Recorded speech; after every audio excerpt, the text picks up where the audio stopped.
is Kwararafa Television.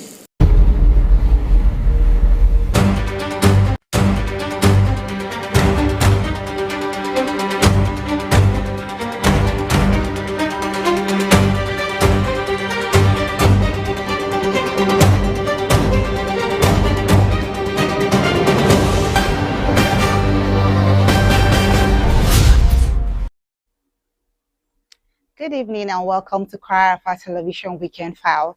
I'm Rachel Epaphras with the news. First, the headlines. Vice President of Nigeria says African nations must take their rightful place in controlling the continent's resources. Ango Abdullahi says not in crisis due to loss of values. And Kirby dismisses claims of abandoning communities to bandits. Now the news in full. Vice President of Nigeria, Kashim Shettima, says African nations must take their rightful place in controlling the continent's resources and global trade. Shettima spoke on Friday in Cotonou, Republic of Benin, during a tour and assessment of the Glojibe Industrial Zone. He said Africa must maximize its vast natural endowment by developing industries capable of processing raw materials into high-value products. The vice president said Nigeria's renewed industrialization drive will leave no region behind, with the federal government working alongside subnational government. He expressed satisfaction with Benin's efforts to achieve mass production and export of locally sourced resources.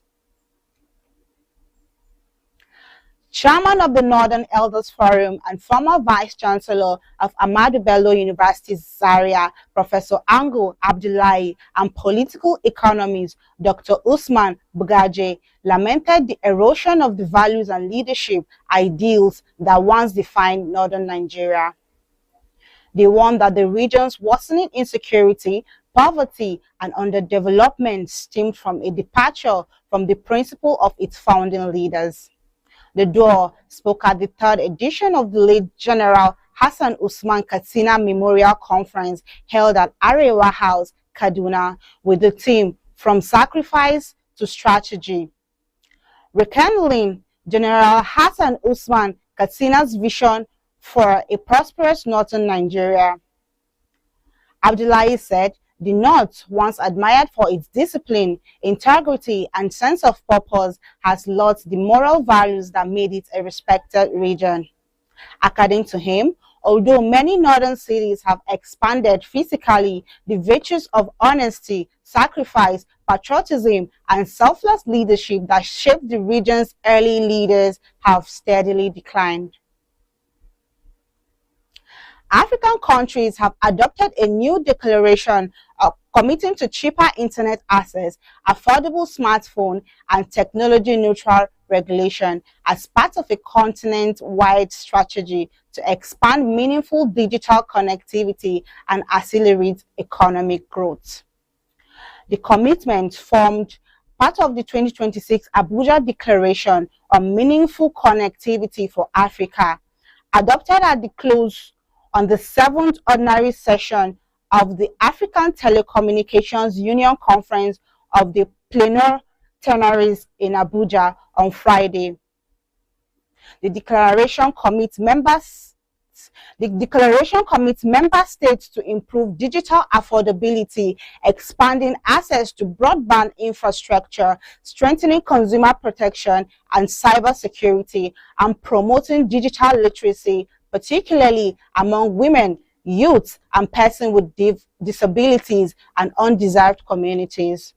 The conference, hosted by the federal government through the Ministry of Communications, Innovation and Digital Economy and the Nigerian Communications Commission, also elected Zambia Kezias Mwale as the next Secretary General of the ATU and saw Nigeria assume the chairmanship of the Conference of the Plenaries for the next institutional cycle.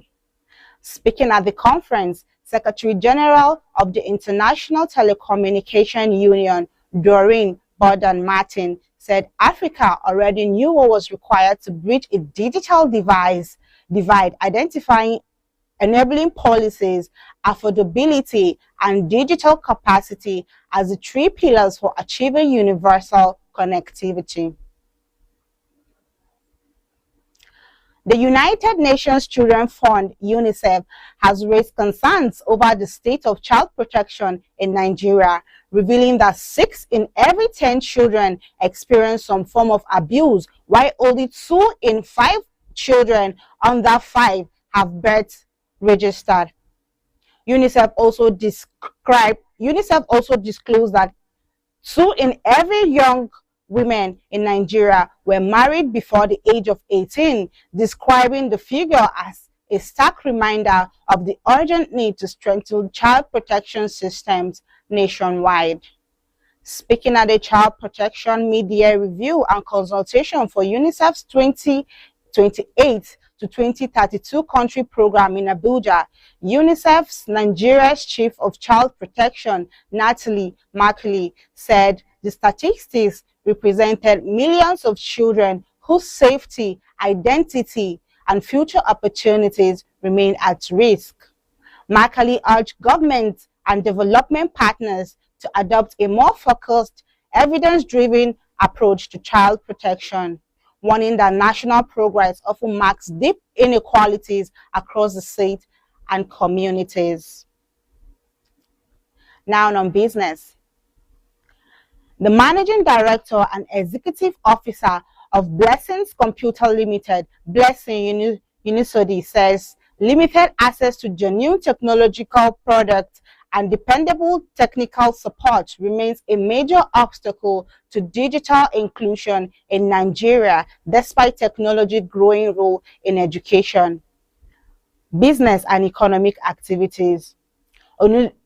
Onisode disclosed that in a statement on Friday, as the company marked more than 20 years of operations, he said technology had become central to modern life, driving education, business operations, professional productivity, and access to economic opportunities. According to him, while technology continues to reshape every sector of the economy, access to authentic devices and dependable after-sales support remains uneven across the country.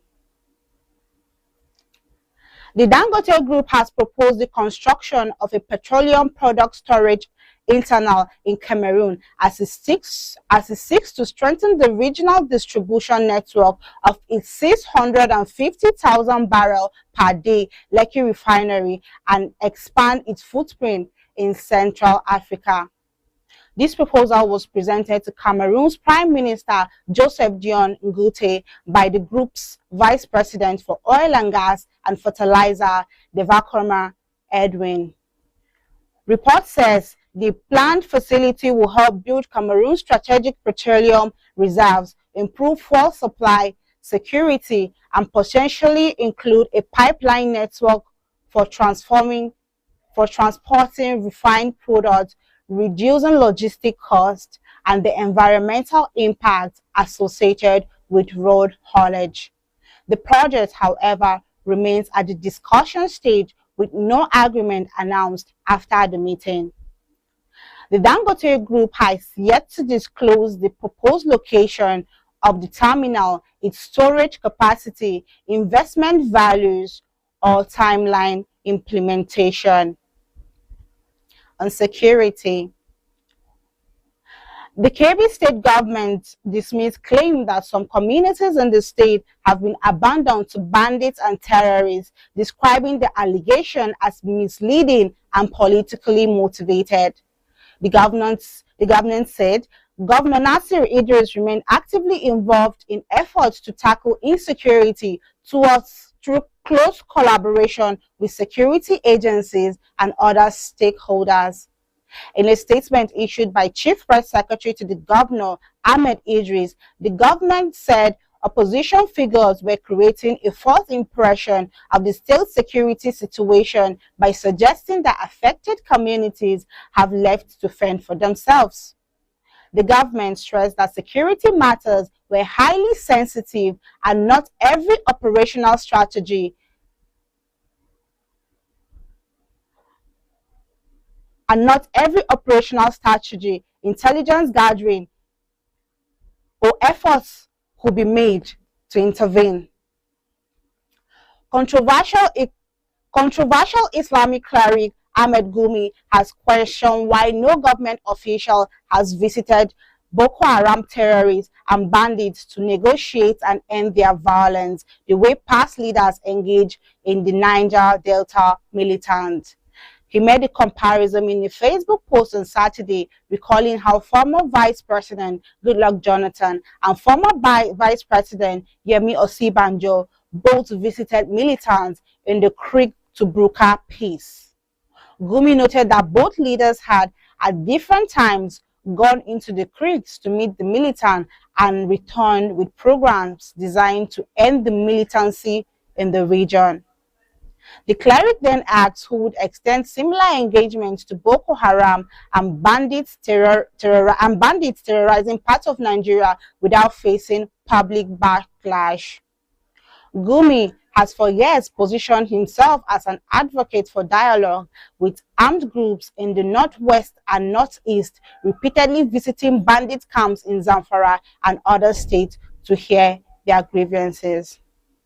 Now on to entertainment. South African contemporary R&B star Nanette and acclaimed Nigerian songwriter and hitmaker Mbrayo have united on a new hit single titled Taking Me Places. The song announces itself as the standout lead single from Nanette's newly released Painfully Happy. Bringing together two of the continent's most exciting creative voices, the record is a bold statement of African collaboration, pairing Nanette's emotionally rich songwriting with the hit-making pedigree that has made Mbrayo one of the most respected names in the modern Afrobeat.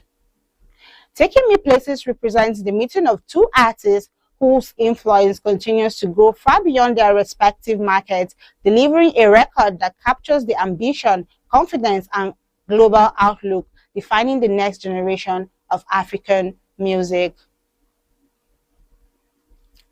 Movie producer Biodun Steven has argued that safeguarding actors' marriages is not her responsibility, especially regarding romantic scenes in films.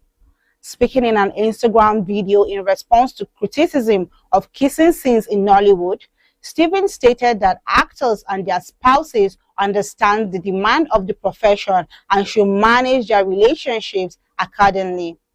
She noted that while kissing is not central to her style of filmmaking, as she prefers movies family can watch together, she will include such scenes when the story demands it. According to her, believability and on-screen chemistry are part of what sells a film to audiences. She added that intense kissing can be avoided, but blaming directors and producers for marital problems is misleading. Now on sports. With the 2025 sixth football season effectively over following the conclusion of the 2026 FIFA World Cup, the debate over who should win the next Ballon d'Or has taken the center stage. The race for the prestigious individual award is already shaping up as the most intriguing in recent years, with Harry Kane, Lamine Yamal, Lionel Messi, Kylian Mbappe, Rodri, and defending champion Ousmane Dembele among the prominent names in the early rankings and discussions by football figures and major sporting outlets, according to Sports Illustrated. The 2026 Ballon d'Or ceremony is scheduled to take place in London on October 26, 2026, with the winner set to succeed Dembele, who claimed the 2025 award. According to the UEFA, Messi remains the record winner with 8 Ballon d'Or titles, followed by Cristiano Ronaldo with 5. The 2026 has been shaped by contrasting cases. Kane has been backed for his remarkable individual numbers and club form, while Yamal's case has been strengthened by Spain's World Cup triumph. Super Falcons forward Esther Okoronkwo has accused cleaning staff at the Morocco hotel where the team camped ahead of Women's Africa Cup of Nations stealing cash from players' rooms. Okoronkwo made the allegations in a series of Snapchat posts detailing how the alleged thefts were discovered and how hotel management responded. In the post, Okoronkwo said the money went missing while the players were out of their rooms and the cleaners were in to tidy up. Nigeria camped in a hotel in Casablanca as part of preparations for the 2026 Women's African Cup of Nations before the squad's scheduled departure for Rabat, venue of the Group C matches on Friday. To end the news, here is a recap of the top stories. Vice President of Nigeria says African nations must take their rightful place in controlling the continent's resources. Ango Abdullahi says not in crisis due to loss of values. And Kebbi dismisses claims of abandoning communities to bandits. That is it on Kwararafa Television Weekend File. My name is Rachel Epatras, and for me, it's good night.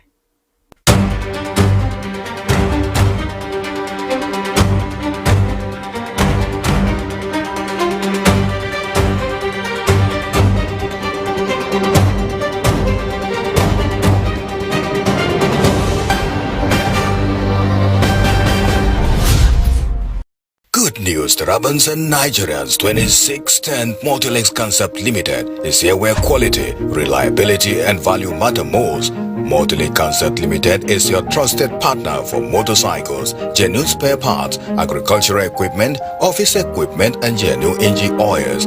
Whether you are a rider, farmer, entrepreneur, government agency or corporate organization, we have the right products to keep you moving and growing. At 2610 Multilinks Concept Limited, we offer durable motorcycles including Kumata motorcycles, genuine spare parts, high quality engine oils, dependable agricultural equipment and modern office equipment, all at competitive prices backed by excellent customer service. We offer loan services mostly for civil servants.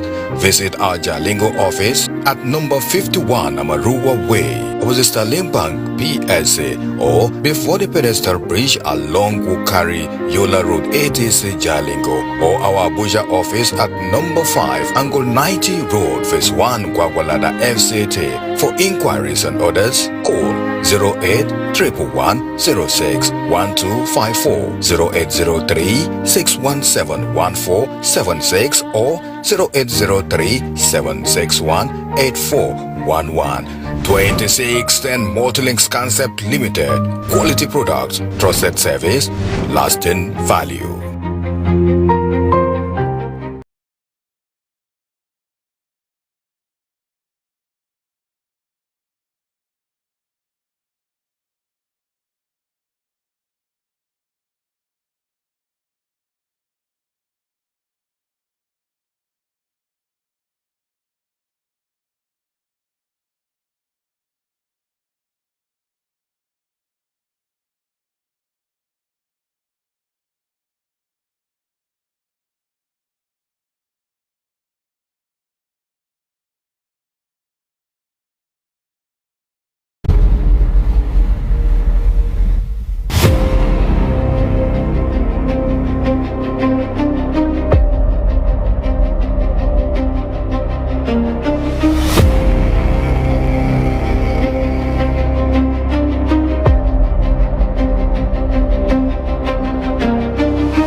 This is Kwararafa Television.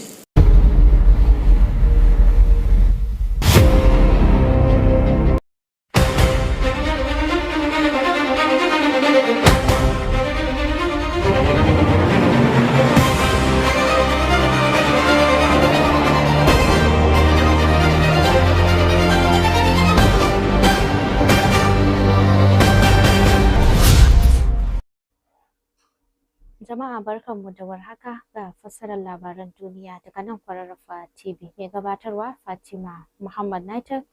Farko muhimman kanunsu. Mataimakin shugaban ƙasa ya ce dole ne ƙasashen Afirka su ɗauki matsayin da ya dace wajen sarrafa albarkatun nahiyar. Sakuji Ango Abdullahi ya ce Arewa na cikin mawuyacin hali saboda asarar kima.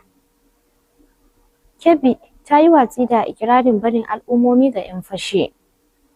Ga cikakkun rahotannin. Mataimakin shugaban ƙasa Kashi Shettima ya yaba wa Jamhuriyar Benin kan matakan da take ɗauka wajen bunƙasa masana'antu da sarrafa albarkatun cikin gida domin ƙara darajar su kafin a fitar da su kasuwannin duniya. Shettima ya yi wannan yabon ne a ranar Juma'a yayin ziyararsa zuwa yankin masana'antu da ke Kotono, inda ya duba irin ci gaban da aka samu a fannin samar da kayayyaki. A cewarsa, ƙasashen Afirka na buƙatar amfani da ɗimbin albarkatun da Allah ya hore musu ta hanyar gina masana'antu da za su riƙa sarrafa kayan masarufi maimakon fitar da su ɗanye zuwa ƙasashen waje. Ya kuma bayyana cewa shirin gwamnatin Najeriya na sake farfaɗo da masana'antu zai haɗa dukkan sassan ƙasar, da gwamnatin tarayya ke haɗa kai da gwamnatocin jihohi wajen aiwatar da manufofin bunƙasa tattalin arziki. Shettima ya ce idan ƙasashen Afirka suka ci gaba da saka hannun jari a masana'antu da sarrafa albarkatun ƙasa a cikin gida, hakan zai ƙara wa nahiyar ƙarfin tattalin arziki tare da inganta kasuwancinta a idon duniya. Shugaban ƙungiyar tsofaffin dattawan Arewa, Farfesa Ango Abdullahi ya ce, yankin Arewa ya rasa kyakkyawan ɗabi'u da manufofin shugabanci da suka taɓa bashi martaba. Yana mai cewa hakan na daga cikin dalilan da suka jefa yankin cikin matsalolin tsaro, talauci da kuma rashin kawo ci gaba. Ango Abdullahi ya bayyana hakan ne tare da masanin tattalin arziki siyasa Dr. Usman Bugaje a wajen taron tunawa da marigayi Janar Hassan Usman Katsina karo na 3 da aka gudanar a Arewa House da ke jihar Kaduna. Ya ce a da Arewa ta yi fice wajen nuna ladabi, gaskiya da kishin ci gaba, amma waɗannan kyawawan halayya sun ragu a hankali duk da cewa birane da dama sun bunƙasa ta fuskar gine-gine da faɗaɗa. A cewar sa ɗabi'un irin su riƙon amana, sadaukarwa, kishin ƙasa da shugabanci na gaskiya waɗanda suka gina tubalin shugabannin farko na Arewa suna ci gaba da dusashewa, lamarin da ke buƙatar a dawo da su. Ya kuma jaddada cewa farfaɗo da waɗannan kyawawan manufofi na shugabanci zai taimaka wajen magance matsalolin da yankin ke fuskanta tare da samar da ci gaba mai ɗorewa. Najeriya ta karɓi shugabancin babban taron ƙungiyar sadarwa ta Afirka ATU na sabon wa'adi bayan ƙasashen nahiyar sun amince da sanarwar Abuja ta 2026 wadda ta mayar da hankali kan rage tsadar intanet da wayoyin salula da kuma bunƙasa fasahar sadarwa. A amince da sanarwar ne a ƙarshen taron karo na 7 na babban taron wakilan ƙungiyar sadarwa ta Afirka da aka gudanar a Abuja, inda ƙasashen membobi suka yi alƙawarin faɗaɗa hanyoyin samar da intanet mai sauri da inganta tsaron bayanan masu amfani. Sanarwar ta kuma yi tanadin bunƙasa ilimin fasahar zamani ga mata, matasa, masu buƙata ta musamman da al'ummomin da ba su da isassun damar samun ayyukan sadarwa, domin tabbatar da cewa kowa ya amfana da ci gaban fasaha. Baya ga karɓar shugabancin taron, an zaɓi Kezias Mwali na Zambia a matsayin sabon sakataren janaral, lamarin da ke nuna sabon mataki a jagorancin ƙungiyar na ATU. A nasa jawabin, Sakatariyar Janaral ta Ƙungiyar Sadarwa ta Duniya, Doreen Bogdan Martin, ta ce cimma haɗin kai ta hanyar fasahar sadarwa a Afirka na buƙatar ingantattun manufofi da rage tsadar ayyukan sadarwa da kuma haɓaka ƙwarewar jama'a wajen amfani da fasahar zamani. A nan kuwa, asusun kula da yara na Majalisar Ɗinkin Duniya UNICEF ya bayyana cewa yara 6 cikin 10 a Najeriya na fuskantar wani nau'i na cin zarafi, yayin da yara 2 kacal cikin 5 masu ƙasa da shekara 5 ke da rijistar haihuwa. UNICEF ya kuma bayyana cewa mata matasa 2 cikin 5 a Najeriya sun yi aure kafin su kai shekara 18, inda yake cewa waɗannan alƙaluma na nuna buƙatar gaggauta ƙarfafa tsarin kare haƙƙin yara a faɗin ƙasar. Shugaban sashen kare yara ta UNICEF a Najeriya, Natalia Mccauley, ta bayyana hakan a taron nazarin ayyukan rabin shekara kan kare yara da kuma shawarwari kan shirin ƙasar na UNICEF na shekarun 2028 zuwa 2032 da aka gudanar a Abuja. A cewar ta, waɗannan alƙaluma na wakiltar miliyoyin yara da har yanzu ke fuskantar barazana ga lafiyarsu, hakkinsu na samun shaidar zama ɗan ƙasa ta hanyar rijistar haihuwa da kuma damar da za su samu a nan gaba. Mccauley ta yi kira ga gwamnatoci da abokan hulɗar ci gaba da su rungumi tsare-tsaren da suka dogara da sahihan bayanai wajen kare yara. Tana mai gargaɗin cewa ci gaba da ake gani a matakin ƙasa na iya ɓoye babban gibi tsakanin jihohi da kuma al'ummomi. To da muka je ga batun kasuwancin Najeriya, kamfanin Blessings Computers Limited ya bayyana cewa karancin samun ingantattun kayayyakin fasaha da rashin isasshen tallafin fasaha bayan saye na ci gaba da zama babban ƙalubale ga bunƙasar amfani da fasahar zamani a Najeriya. Babban jami'in gudanarwa na kamfanin, Blessing Osnod, ya bayyana hakan a wata sanarwar da aka fitar yayin bikin cika fiye da shekara 20 da kafuwar kamfanin, inda ya ce fasaha ta zama ginshiƙin ilimi, kasuwanci da sauran ayyukan tattalin arziki. Ya ce duk da yadda fasaha ke ci gaba da kawo sauye-sauye a fannoni daban-daban, wadda ba kowa ne ke samun ingantattun na'urori da sahihan ayyukan kula da su bayan saye ba, lamarin da ke takaita amfani da fasahar zamani. Usnot ya bayyana cewa inganta hanyoyin samar da kayayyakin fasaha na asali da kuma ƙarfafa ayyukan tallafi bayan saye zai taimaka wajen rage gibin da ke akwai tsakanin masu samun damar amfani da fasahar da waɗanda ba su da ita. Ya kuma ce saka hannun jari a waɗannan fannoni zai taimaka wajen haɓaka ilimi, kasuwanci da bunƙasa tattalin arzikin ƙasar ta hanyar amfani da fasahar zamani. Rukunin kamfanonin Dangote ya gabatar da shirin gina ma'ajiyar ajiyar kayayyakin man fetur a ƙasar Kamaru, a wani yunƙuri na faɗaɗa hanyoyin rarraba kayayyakin matatar man fetur ta Lekki mai ƙarfin tace ganga 650 a kullum da kuma ƙarfafa ayyukansa a yankin Afirka ta Tsakiya.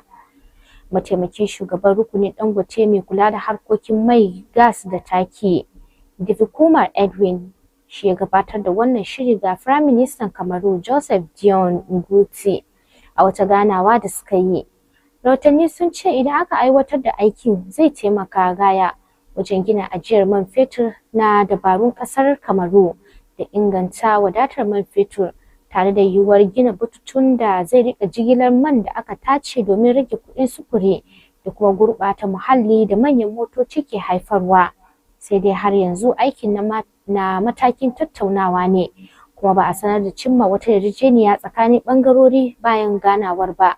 Har ila yau rukunin Dangote bai bayyana inda za a gina ma'ajiyar ba ko ƙarfin ajiyarta, yawan kuɗin da za a kashe ko kuma lokacin da ake sa ran fara aiwatar da aikin. Masu kallo, labaran duniyar na zuwa muku kai tsaye daga nan Kwararafa TV. Za mu je mu ɗauki saƙonni idan muka da labaran duniyar sai ɗaura a dakance mu. A cikin duniyar da bayanai ke haifar da canji, haɓaka zaman lafiya da ci gaba, Kwararafa Talabijin tana alfahari da kasancewar amintaccen tushen ku. Manufarmu ita ce inganta ci gaba da zaman lafiya ta hanyar yada labarai, Muna nan kai tsaye ba dare babu rana domin kawo muku labarai da dumi-dumin su daga ciki da wajen ƙasar mu. Tun daga sharhin jaridu, shirye-shiryen nishaɗantarwa, faɗakarwa, ilmantarwa, shirye-shiryen addinai a cikin Ingilishi da Hausa. Shin kuna buƙatar ɗaukar rahotanninku kai tsaye, raye-rayen gargajiya da sauransu duk a tashar mu ta Kwararafa Talabijin. Kuma za a iya samun mu ta hanyoyin sada zumunta kamar su YouTube, Facebook, TikTok, X, ko a ziyarci www.Kwararafa TV.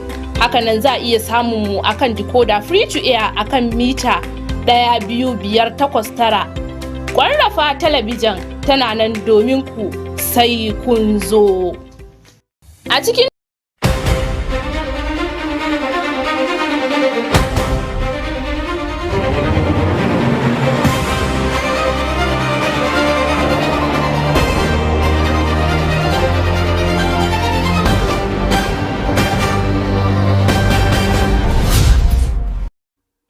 madalla, barkanmu da dawowa. Yanzu kuwa za mu je kai tsaye ga labaran tsaro a Najeriya. Gwamnatin jihar Kebbi ta yi watsi da zarge-zargen da ke cewa ta yi watsi da wasu al'ummomin da ke fuskantar hare-haren 'yan bindiga da 'yan ta'adda. Tana mai cewa waɗannan ikirari ba su da tushe kuma siyasa ce ta haifar da su.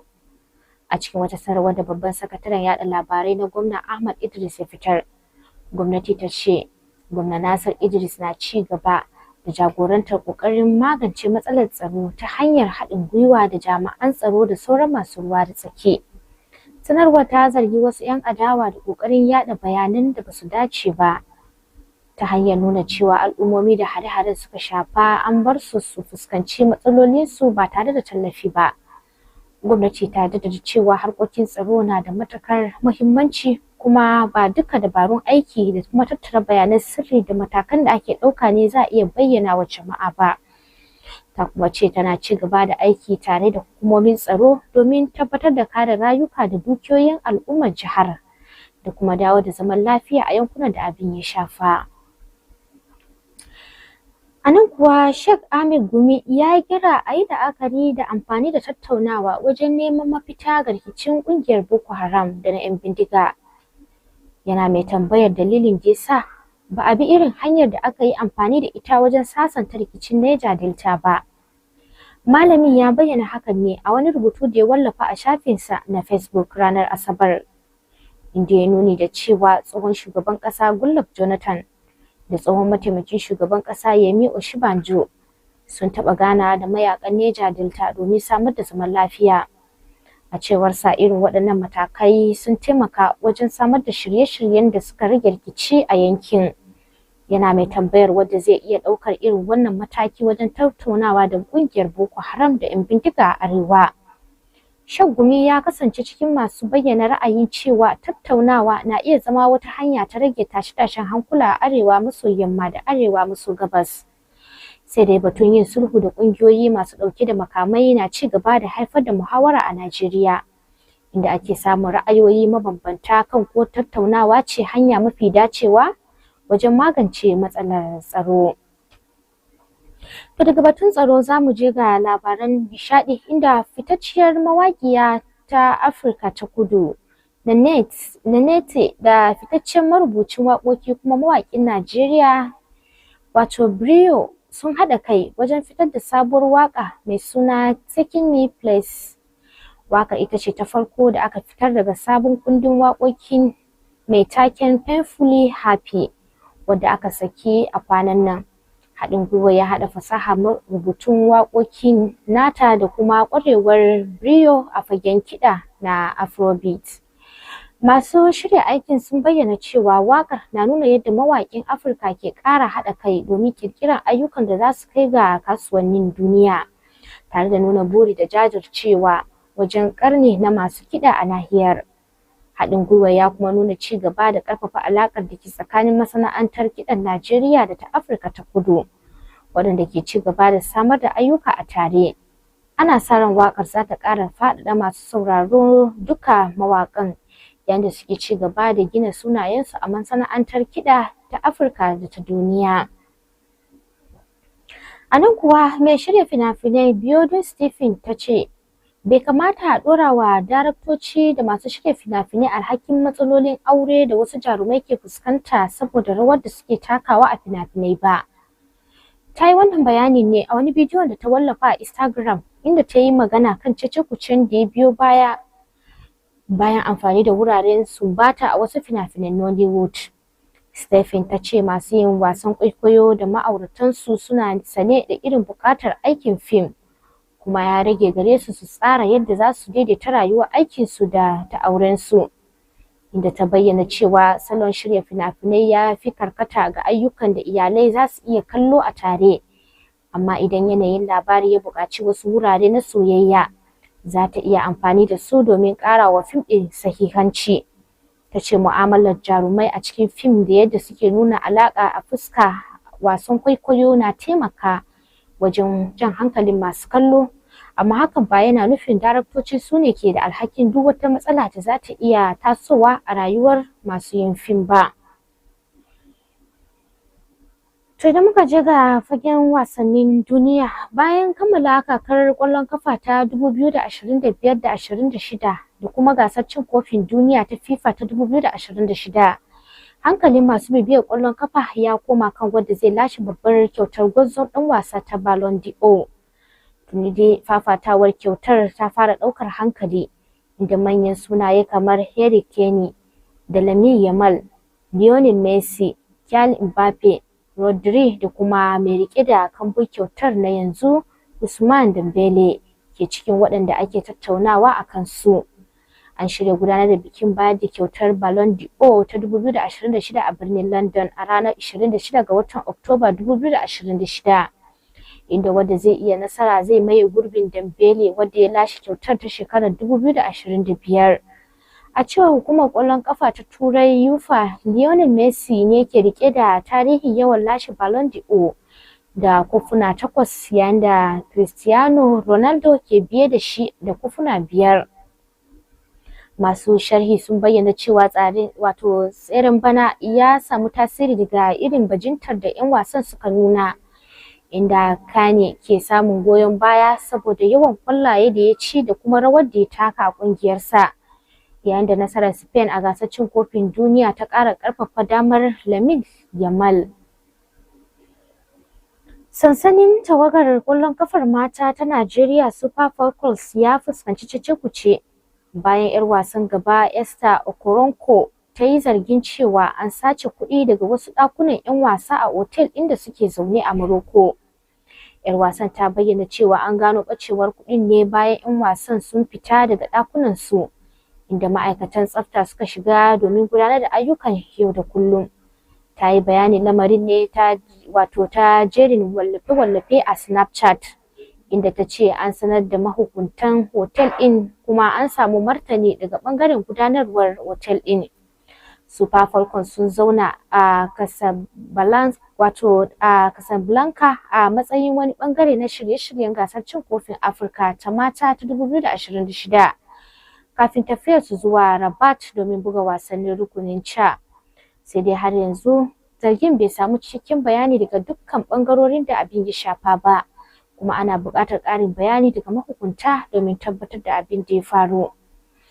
To da kuma wannan rahoton na labarin wasanni muka zo ga ƙarshen fassarar labaran duniyar, amma kafin nan ga bitar muhimman kanunsu. Ta farko kun ji mataimakin shugaban ƙasar Najeriya Kashim Shettima ya ce dole ne ƙasashen Afirka su ɗauki matsayin da ya dace domin sarrafa albarkatun nahiyar. Kana kun ji Ango Abdullahi ya ce Arewa na cikin mawuyacin hali saboda asarar kima da ta samu. A fannin tsaro kun ji jihar Kebbi ta yi watsi da ikirarin barin al'ummomi ga 'yan fashi. Ta madadin waɗanda suka tallafa, Fatima Muhammad Natar da na gabatar da muku fatan mu kwana lafiya daga nan Kwararafa TV, fatan za a hutun ƙarshen mako lafiya. Ma'asalam.